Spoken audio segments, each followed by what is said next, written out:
The sand moved before Mara Voss ever opened the containment seal. She noticed it the way you notice a sound that has been there for a while before. Your brain decides to name it.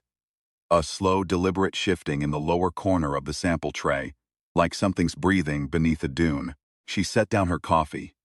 She looked at the tray. The coffee went cold, and she never picked it up again. That had been 11 months ago, in a basement laboratory beneath the Meridian Planetary Research Station on the outskirts of Tucson, Arizona. The sand had come from sample canister 7 Foxtrot, collected by the Ares IV atmospheric probe from a dry basin near Olympus Mons. The manifest called it regolith, inert, sterile, subjected to 3 rounds of spectral analysis that found nothing more interesting than iron oxide, silicate dust. The manifest had been wrong. What Mara found, what she spent the next 4 months carefully, obsessively mapping, cataloging, and failing to adequately explain to her supervisor, were eggs. Hundreds of them, no larger than poppy seeds, embedded in the sand like hidden punctuation, chitinous, translucent at their tips, arranged in clusters with a geometry that was too consistent for nature and too intricate for accident. Then the government found out. Project was shut down on a Thursday morning. Men in civilian clothes, who carried themselves like soldiers, arrived before Mara could finish her last notation. They boxed everything. They cited containment protocols, planetary protection statutes, 3 federal codes she had never heard of. Supervisor, a careful, frightened man named Gareth, who had been trying to get her to slow down for months, stood in the doorway of her lab and watched without a word as they stripped it bare. She was escorted out at 2:14 p.m.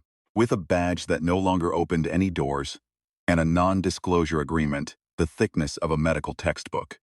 She had taken 22 grams of sand in her coat pocket. She told herself it was for continuity of research. She told herself someone had to.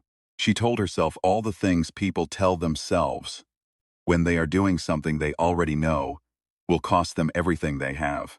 The barn was 40 meters from the back of her house, across a yard that went to scrub grass and then pale clay and then nothing but Arizona flatness, all the way to the mountains. She had bought the property for the quiet. Her daughter Lily thought it was boring. Father, who had driven out from Flagstaff twice to inspect it with the weary authority of a man who had strong opinions about real estate, called it impractical.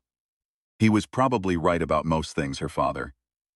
He had a talent for being right in a way that gave no warmth. She built the habitat over 3 weeks using an old stock tank, clean desert sand, a UV lamp on a timer, and the heating coils she stripped from a decommissioned geological incubator. She photographed every stage. She made notes in a composition book that she hid behind the loose board in the barn's south wall. She worked at night after Lily was asleep, wearing a headlamp and moving in the particular silence of someone conducting sacrament. The first hatching happened on a Tuesday in February, when the temperature had dropped enough that her breath fogged in the barn, and she almost missed the movement. Because she was rubbing warmth back into her fingers, they came out of the sand like thoughts, emerging from nothing into sudden existence. The largest was the size of a grain of rice. They moved with a purpose that unsettled her even then, before she understood what purpose meant in their context. Not the random skittering of insects, not the mindless surge of ants after sugar. They moved the way water moves around a stone, intelligently, finding the contour of the space and negotiating with it. She watched them for 4 hours without writing a single thing down. She just watched. Within a week, they had sorted themselves into 2 colonies. She had expected that, dimly. She'd seen the clustering behavior in the eggs. What she had not expected was the border. They drew it with architecture, piling sand into low walls along a line so precisely solid in the tank that she measured it 3 times. The red colony held the east side. The white colony held the west. They dug chambers on their respective sides and posted what she could only describe as sentries at the border crossings. They went to war twice in the first month, brief, vicious, territorial conflicts that lasted less than an hour and ended with the dead being carried to the tank walls and interred in dedicated chambers. They mourned their dead. She was almost certain of it. The cluster behavior around the burial sites, the stillness after, the way normal activity resumed not immediately but gradually, like a community settling back into rhythm after grief. She started leaving food at the center of the tank. Tiny offerings of protein paste and organic compound. Both colonies sent workers to collect from the pile and carry portions back to their respective territories. No fighting over the food. Division was orderly. She found herself watching the distribution patterns the way she used to watch her daughter sort Halloween candy, with something almost tender. Then came the night she found the sculpture. She had been away for 2 days. Lily's school had a thing.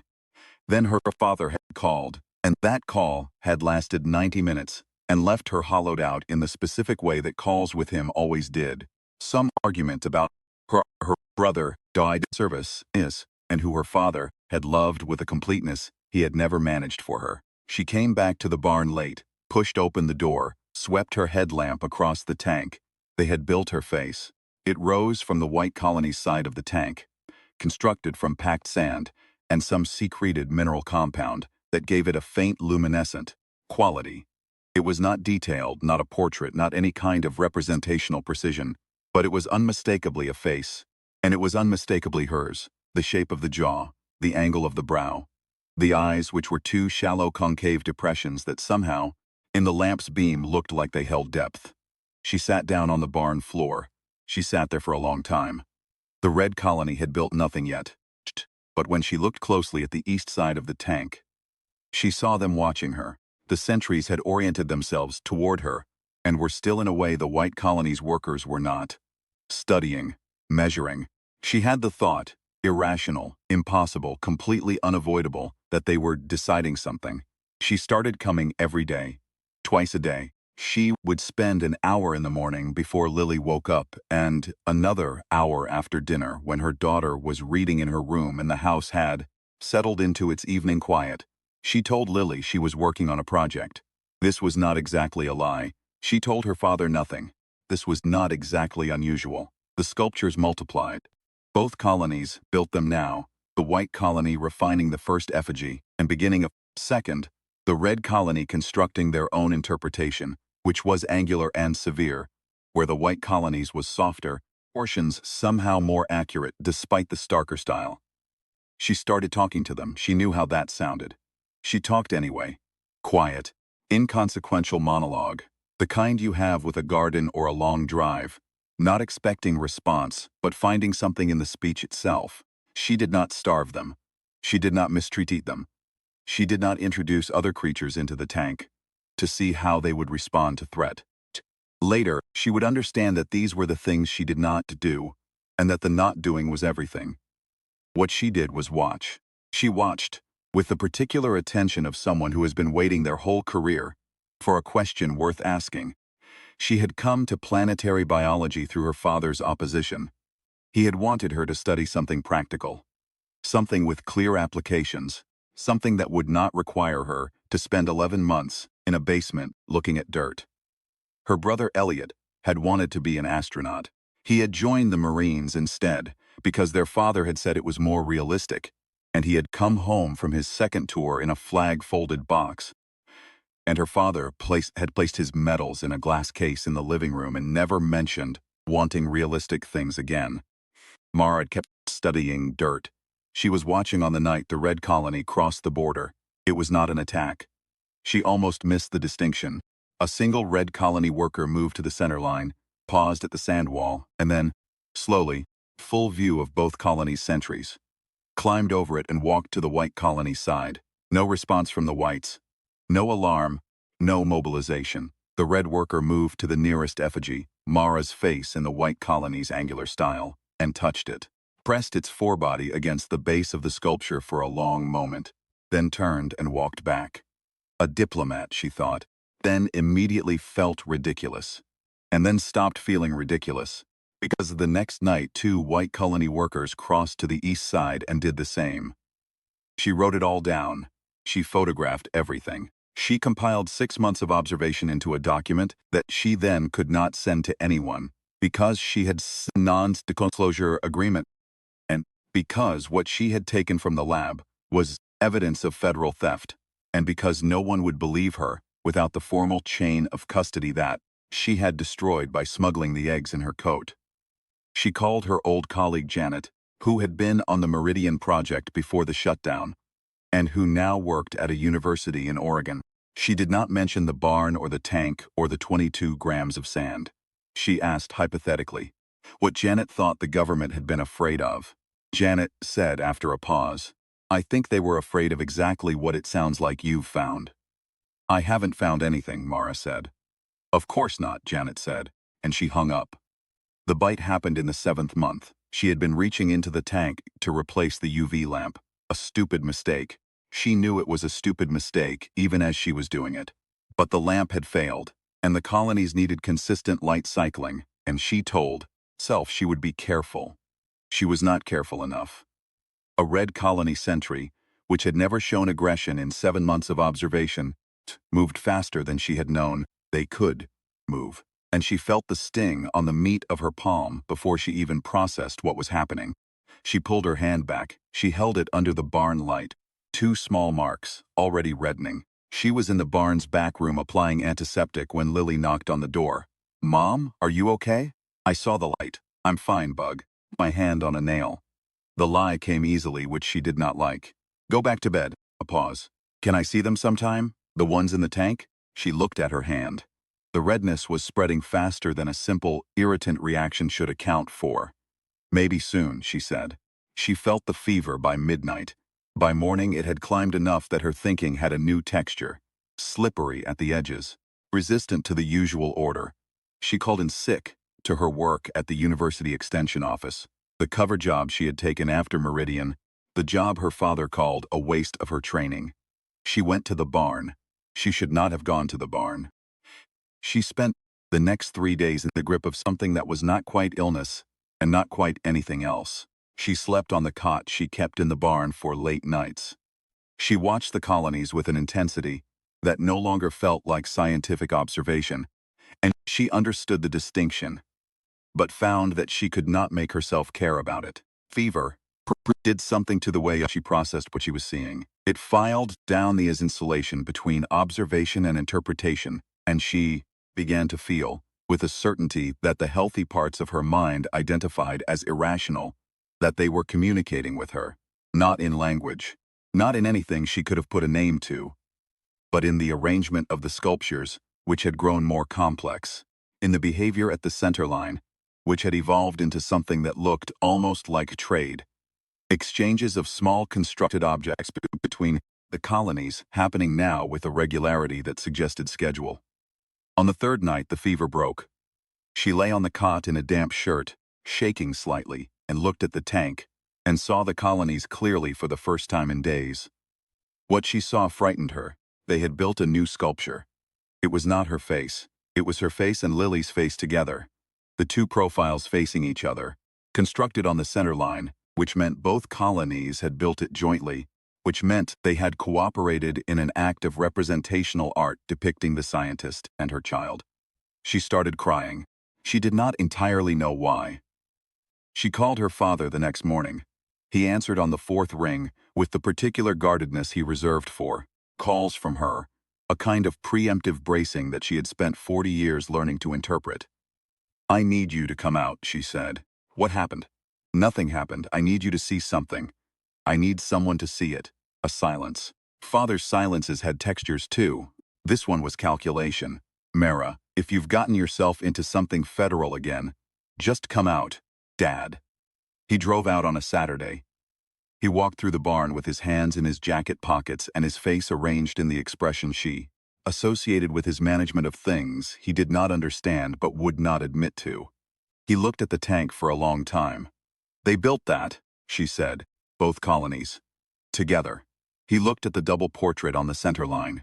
He looked at the effigy forests on either side. He looked at the border architecture, the sentry positions, the burial grounds she had marked, with small flags, so she could track mortality rates. He looked at all of it in silence, and she watched his face the way she watched the tank.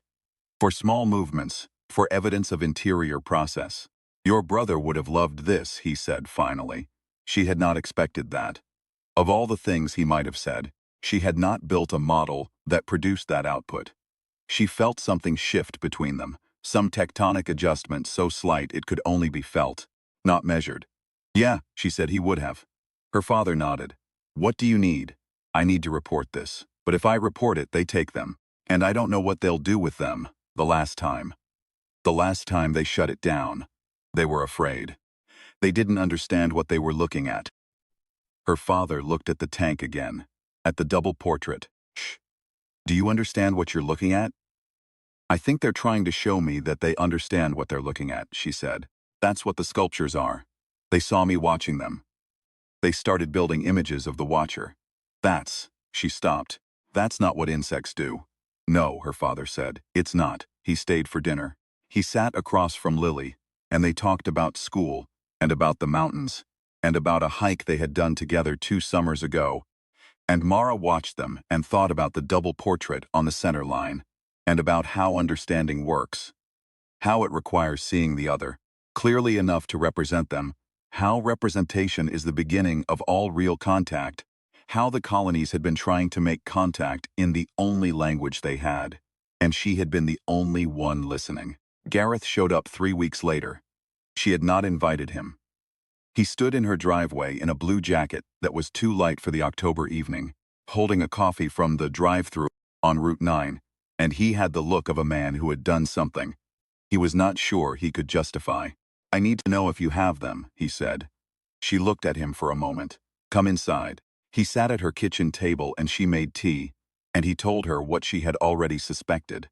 The government had not found another population of eggs. What they had retrieved from Meridian was the sum total of the sample.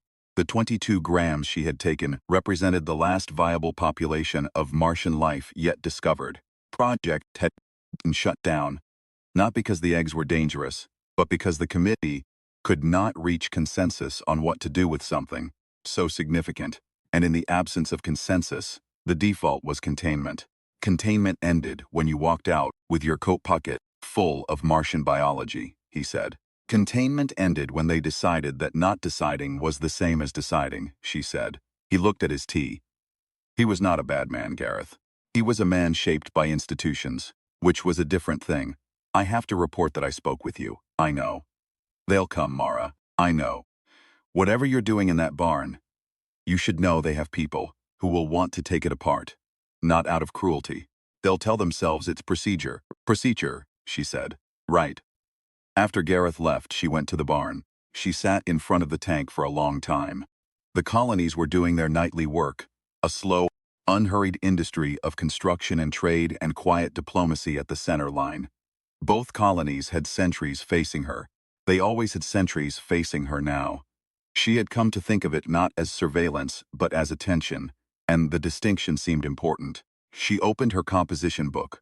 She wrote for 2 hours, everything she had observed, every behavior she had not yet catalogued, everything she wanted, whoever came next to know.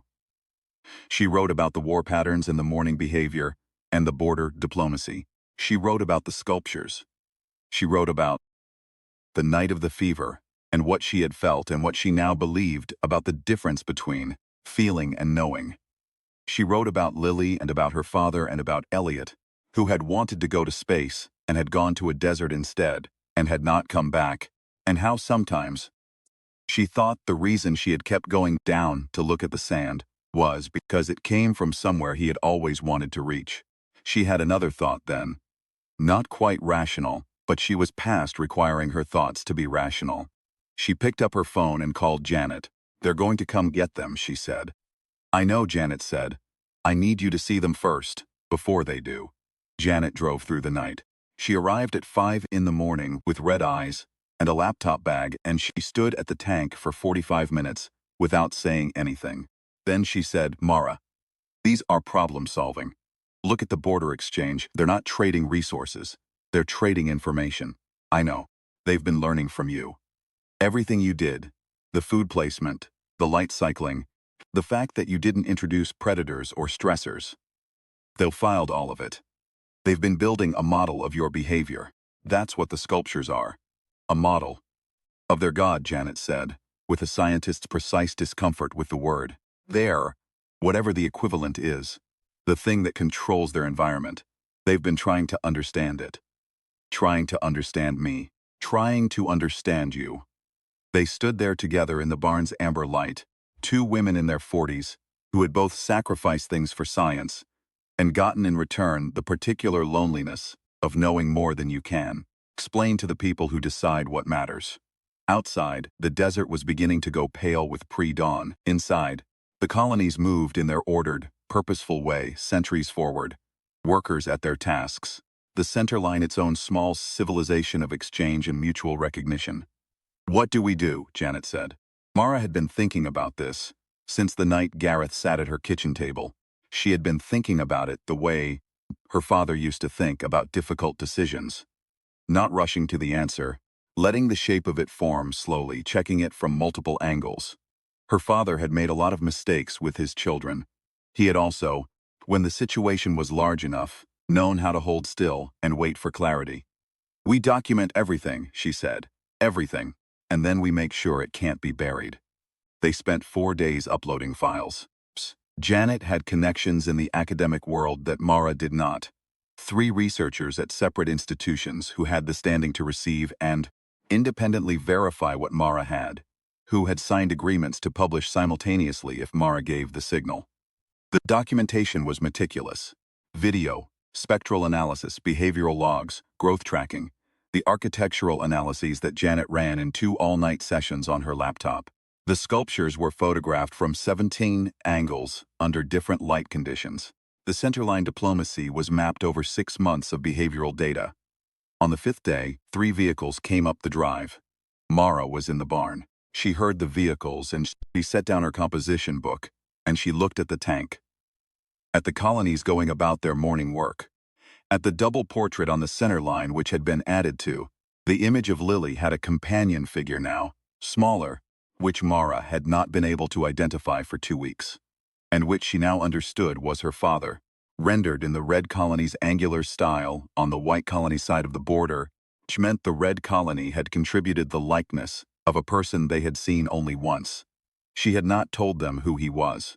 They had figured it out from context. From watching how she was when he was there, she sent the signal to Janet. Then she walked out of the barn and across the yard to where the 3 vehicles had parked. She stood in the cold morning air, in her flannel shirt, with her hands loose at her sides, and she watched them get out. There were 6 of them, 2 in civilian clothes, 4 in the kind of tactical gear that was meant to communicate seriousness. One of the civilians, a woman about Mara's age with a tight expression and a tablet computer, held up an agency identification that Mara recognized on the Meridian shutdown. Dr. Voss, I know who you are, Mara said. I need you to listen to me before you go in there. The woman paused. Voss, we have authority to. I'm not disputing your authority. I'm asking you to listen. It'll take 3 minutes. Something in Mara's tone, her stillness, or the fact that she was not running, made the woman hesitate. 3 minutes, Mara told her. There was not time for everything. And anyway, everything was already in the files that Janet was releasing right now to 7 separate academic servers and 2 science journalists. She told her what she had told her father, what the sculptures were, what the centerline exchange represented, what the morning after the fever had revealed, about the difference between creature and intelligence. She spoke plainly, the way she spoke to the tank in the small hours, without persuasion or performance, just the facts arranged in honest order. When she finished, the woman with the tablet stood quietly for a moment. You said simultaneously, the woman said. It's already happened. The files are already out. The woman looked at her, not with anger, something more complicated. Why are you telling me this right now? Instead of just letting us walk in there? Mara thought about the Red Colony diplomat on that first night crossing the border. One worker, slow, in full view of both sides. No weapons, no aggression, just crossing, making its presence and its purpose visible to any observer intelligent enough to understand what it was seeing. Because that's how you make contact, Mara said. You make yourself legible. You show the other party that you understand what's at stake. You don't hide. The woman with the tablet was silent for a long moment. I want to see them, she said finally. I know, Mara said. Come with me. She led them into the barn. All 6 of them stood around the tank and Mara watched their faces go through the same sequence hers had gone through. First professional skepticism, then confusion, then something quieter and more personal. The two civilians were trying hard to maintain the taxonomy of the situation. Federal matter, biological containment, protocol. The four in tactical gear had stopped thinking about protocol. They were looking at the double portrait on the center line. One of them, young, the youngest of the group, with a crew cut that made him look like he was trying to be older than he was looking at the sentries on the east side, who had all oriented themselves toward the newcomers. "They're looking at us," the young man said. "Yes," Mara said, "all of them. They always face new arrivals." She paused. "I think it's how they take stock, figure out what something is. And what do they figure out?" She thought about the sculptures. About her father's face in the Red Colony's angular style on the wrong side of the border. About a year of patient, meticulous attention flowing in both directions across 22 grams of Martian sand.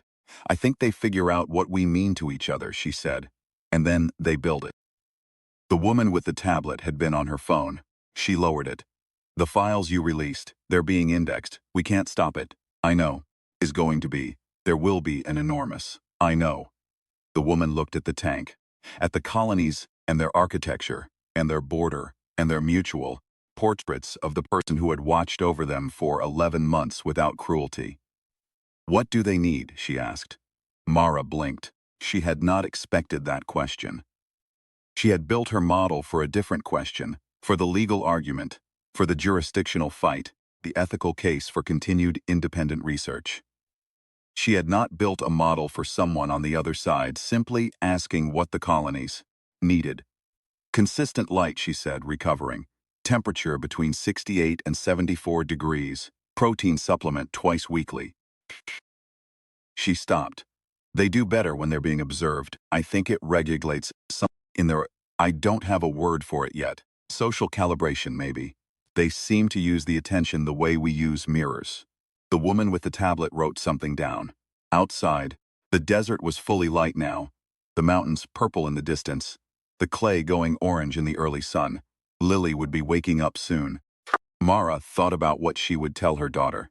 About the barn, about the year, about the sand from a dead planet that had turned out to be not quite dead. Lily was 13 and thought the property was boring, but she was also the kind of person who, when she paid attention, paid all of it. She would pay attention to this. Her phone buzzed. "Janet's name," she answered.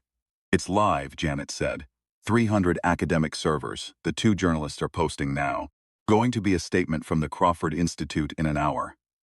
"Okay," Mara said. "Mara, you know what this means?" "Yes. No, I mean, do you know what this actually means?" "They built images of you. They built a model of your social relationships from observation alone. They've been running intercolony diplomacy for 6 months, with apparently zero armed conflict in the last 3. They develop representational language. Mara, they are building a theory of mind." She looked at the tank, at the sculpted double portrait, her own face rendered in packed sand by something that had come from 34 million miles away, and arrived as a poppy seed in a jar of red, dust and grown, in a barn in Arizona, into something that was trying to understand the creature watching it. "I know," she said. "Watching them do it." She hung up. The woman with the tablet was still in the barn. The 4 in tactical gear had not moved. Shh. The youngest one was still watching the sentries, who were still watching back, and his expression had gone from professional to something more exposed. The thing under all the protocol, the thing that comes out when you stand in the presence of something that is genuinely new. "What do we do now?" he asked. He was not asking anyone in particular. Mara answered anyway. "We start again," she said. "Slower this time. We let them set the pace." She went back to the tank. She picked up her composition book. She sat down on her stool, the one she had been sitting on for 11 months, and she began to write, and the sentries of both colonies turned to face her, and the center line held. Behind her, without quite deciding to, the others sat down too. The morning came fully into the barn, and the mountains went from purple to blue, and in the tank, the colonies moved in their patient, purposeful way, and the double portrait stood on the center line with its 2 faces turned toward each other. And somewhere in the desert, 40 meters from where Mara Voss wrote her careful notes, Lily Voss woke up and looked out her window and saw the government vehicles in the driveway and thought, The particular clarity of a 13-year-old who has been paying attention. Something changed last night. She was right. It had.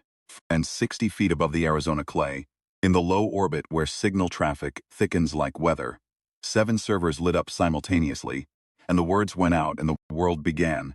Slowly, unevenly, with all its familiar resistance and wonder, to understand that the sand moves. 4. You open the seal, and that the right response to something that is trying to make contact is not to contain it. It is to sit down, be still, and look back.